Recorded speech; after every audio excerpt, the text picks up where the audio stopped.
বৃন্দ, আসসালামু আলাইকুম।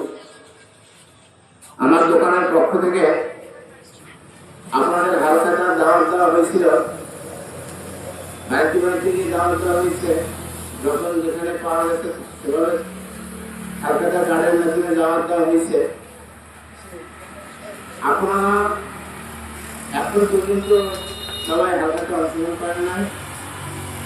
যারা এখনো অংশগ্রহণ করেন নাই তারা অতি সত্ত্বর হালকাতে অংশগ্রহণ করুন এবং বাকি টাকা পরিশোধ করুন। বাকি টাকা পরিশোধ করুন মোহাম্মদ সাইফুল ইসলাম বাদশা, প্রোপাইটার, আদিল আহমদ এন্টারপ্রাইজ। আপনারা যদি এখনো এই হালকাতে অংশগ্রহণ না করেন, আপনাদের নাম ধরে ডাকতে বাধ্য হব। এমনকি রাস্তায় মাইকিং করা হবে যদি আপনারা টাকা না দেন। বাকি নিছেন, টাকা পরিশোধ করুন।